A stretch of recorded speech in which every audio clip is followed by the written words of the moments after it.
Hi there, and welcome to round 4 of the FIDE World Cup being played currently in Baku.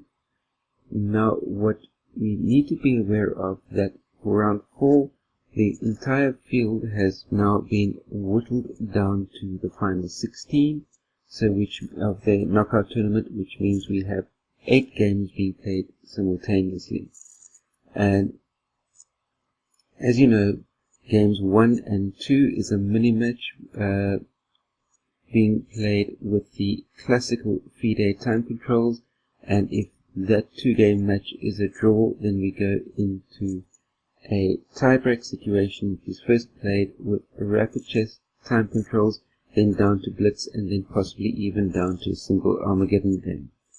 But this time around, we're looking at, from the first game of round 4, we've got Mamedyarov versus Caruana. Now, bearing in mind that Caruana is definitely the guy in form at the moment, and although Mamedyarov, you could half and half say, with a tournament being taking place in Baku, has some sort of a home ground advantage, but I don't really see home ground advantage being that major when it comes to chess tournaments. But at the same time, today's game was by far a major upset as far as the tournament is concerned, and Caruana is going to have to push really hard with the white pieces tomorrow to be able to come back from this defeat.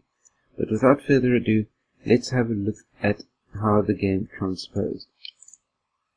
Mamedyarov starting off with Lord d4, knight f6, c4, g6, bishop g5, and you can effectively say you can leave it up to Mamedyarov to do something weird in a crucial game. Black could normally just play bishop g7, but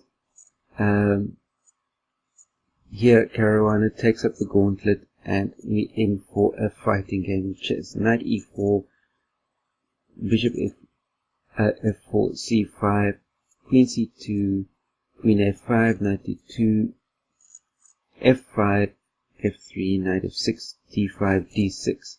Now, it's unlikely that the players knew, but before d6 for black, they were following a really old game by Barsov, but now we're heading very much into new territory. Obviously, still very much part of Mamedyarov's home preparation, but at this stage, I'm still unclear as far as how much of this Caruana had analyzed at home before the tournament took place. So we continue with e4, and you can see that the expansion on the center makes sense, but it also gives black access to many dark squares, because every time you, for instance, push a pawn forward like this, you invariably leave a gap weakness behind. In which case, here with the with black's pawn sitting on c5, you can see that black has control over that d4 square well and truly at the moment. Game continues. Knight a6, knight e2, f takes e4, f takes e4, bishop g7, knight c3, castles, bishop e2, knight h5. Here, black takes advantage of the f4 bishop position to improve his position with this knight maneuver, because obviously with the knight coming into h5, we applying pressure down onto that f4 bishop, which means that the f4 bishop needs to move, which gains black even more control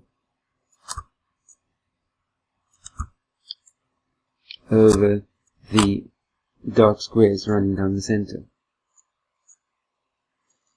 Play continued with bishop g5, queen d8. Perhaps in this position, black was believing too much in his kingside chances, So Caruana decides to let Mamedyarov spoil his kingside structure, but this is not such a good idea, as white has white has good access to his kingside. So sure, as you can see, the kingside pawn structure is looking a bit tenuous, but white is easily able to, for instance, get the rook in across, and should white choose to castle long, he'd be able to get the second rook across and double up rooks running up the f file as a for example. But anyway, the game continues. Bishop takes h5, g takes h5, knight f3, h6, bishop e3, bishop g4, castles short, which immediately, castling short, applies additional pressure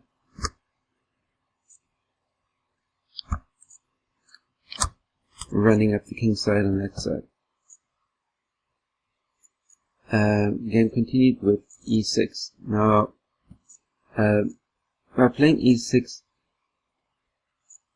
Caruana is obviously trying to open up the position, but Mamedyarov currently is in no mood to oblige and allow an opening up of the position, instead rather looking at focusing his pieces into far more attacking squares. We continue with queen d2, king h7, rook a to d1. Now you've got also queen and rook pointing directly down at the black king, which can become an annoying pressure down the line. And even should the king move, you've got that annoying pressure forcing down onto d6 at the same time, which can become a serious point of weakness within the black position should the position start opening up. Black doesn't really want to play e5, but really what can he do in this situation? And the game continued with e5, rook f2, knight c7, rook d to f1, and rook b8. And whatever Caruana is doing on the queen side, it is obviously taking way too long to get his pieces mobilized on the queen side, because although there's some space sitting around here on the queen side, Caruana is not getting his pieces there. His pieces are all sitting here on the king side, and Mamedyarov on the other side is ganging up on the king side in a big way. We've now got the doubled up rooks running along there. You've got the queen and bishop running along in that diagonal as well. It's not looking good at all at the moment for Caruana. We continue h3, bishop d7, knight e2, knight h4, king h2, b6. And when I saw b6, this is completely baffling to me. But then again, Caruana is a lot stronger player than I am. But if you're going to be playing b6, why did you play rook b8 in the first place? That doesn't seem to be making that much sense. For instance, b5 would have been a stronger move in my opinion, because it's much more of an attacking move, and you've got the rook backing it up. b6 just looks way too passive in this position. Continue with g3, 26 g3, and at the moment the king side position is absolutely blasting open. The black king is looking incredibly vulnerable down in its position on h7, and that vulnerability is just going to be getting more and more tenuous as we progress. H takes g3, check, knight takes g3, bringing yet another piece into a potentially attacking position on the king side. Rook g8, knight h5, and at the moment, looking at the position, black was looking at creating some sort of a counter attack on the queen side. There's absolutely nothing happening on the queen side whatsoever. White has all the advantage going on with this massive kingside attack over here. And we continue with knight e8, knight takes g7, knight takes g7, bishop takes h6, knight h5, knight g5, check. And now black is down material, and he's in the process of getting mated. White has about 10,000 million ways to win, and Mamedyarov just has to be able to choose one of them. And from here on into the end of the game, I'm not going to be adding any more analysis, but just showing you how beautifully and sweetly Mamedyarov picked one of his myriad of different ways to be able to win the game and brought home the full point. We continue king g6, rook g1, queen e7, knight f7 check, king h7, bishop g5, queen e8, queen e2, knight g7, rook f6, rook f8, rook h6 check, king g8, bishop f6, rook takes f7, and queen h5.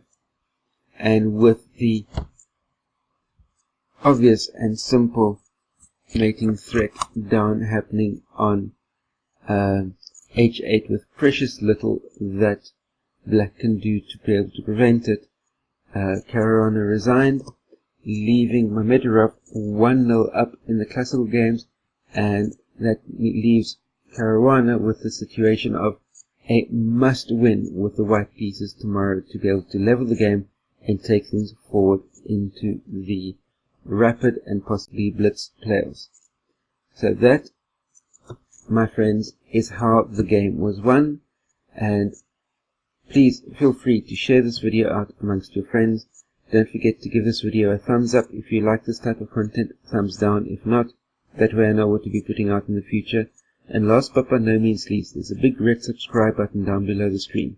Hit that subscribe button, that way you stay subscribed to my channel for all of the new content that will be coming out to you on a day-to-day and week-to-week basis. Stay carved up for the win out there, and I'll see you next time for another episode of How the Game Was Won. Take care your side. Cheers.